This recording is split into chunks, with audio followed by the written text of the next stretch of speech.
Satu hal yang selalu diajarkan di sepanjang hidup kita adalah bahwa kualitas jauh lebih penting dari kuantitas.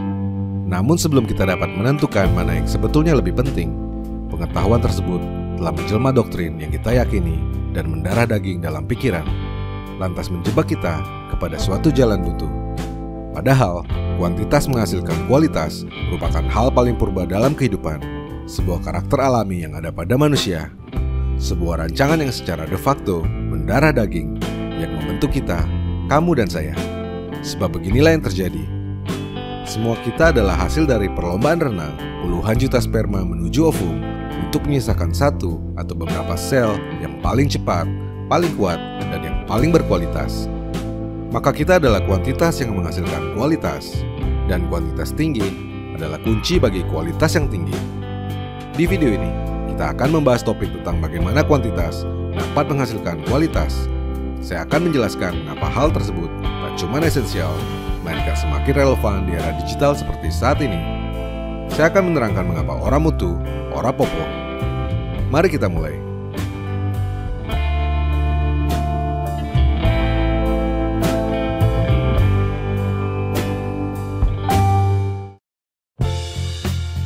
Apakah kualitas selalu lebih penting dari kuantitas? Sebuah eksperimen sosial dilakukan oleh David Bells dan Ted Orland untuk menjawab pertanyaan tersebut sebagaimana dikisahkan dalam buku Art and Fear. Seorang guru keramik membagi kelas menjadi dua kelompok. Tugas mereka adalah membuat pot keramik.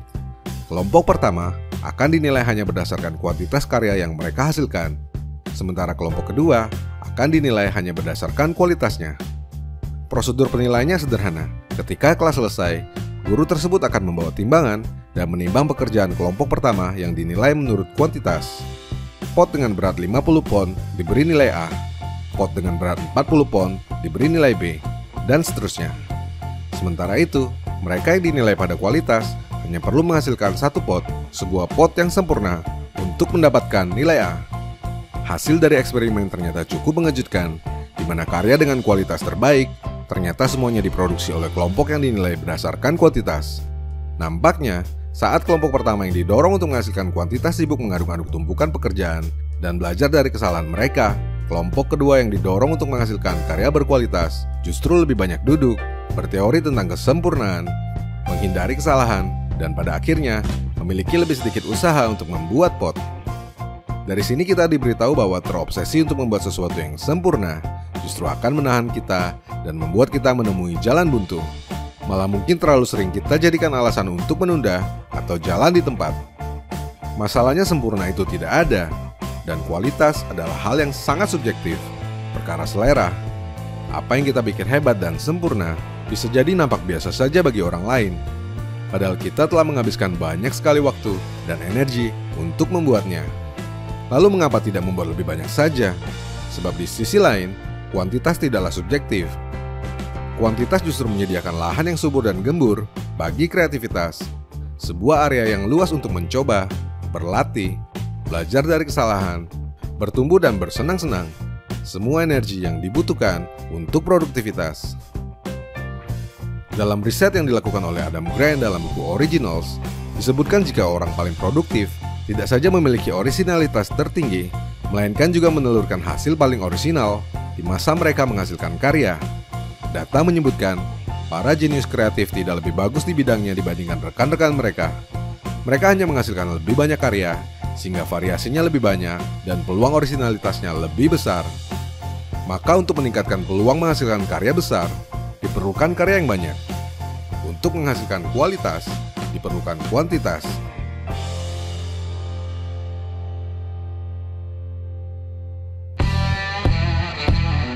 Picasso menghasilkan 1.800 lukisan, 1.200 patung, 2.800 keramik, dan 12.000 sketsa, belum ditambah dengan karya cetakan dan permadani. Tetapi hanya segelintir saja hasil karyanya yang populer dan menjadikannya pelukis revolusioner abad ke-20. Einstein menerbitkan 248 publikasi, hampir semuanya berpengaruh kecil.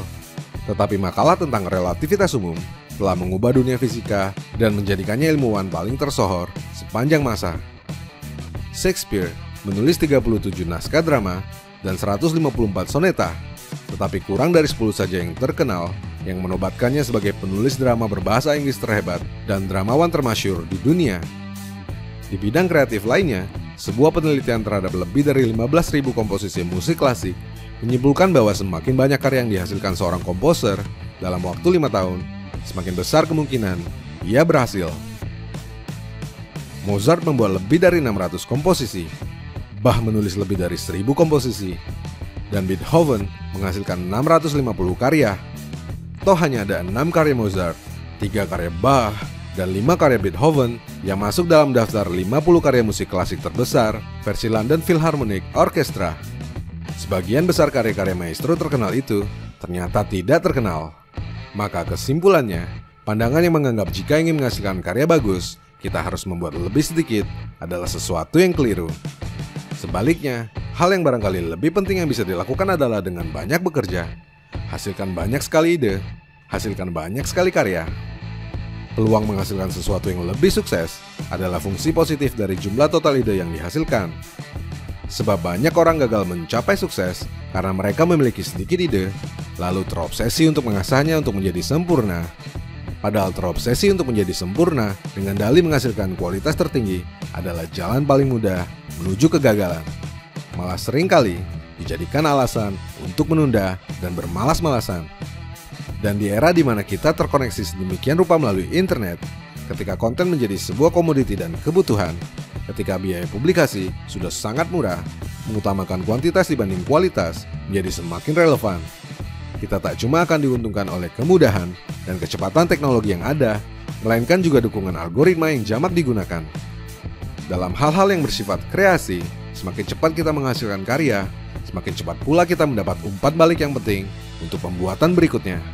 Semakin banyak kita berlatih, semakin banyak kita belajar, sehingga semakin besar peluang kita untuk menghasilkan karya yang berkualitas.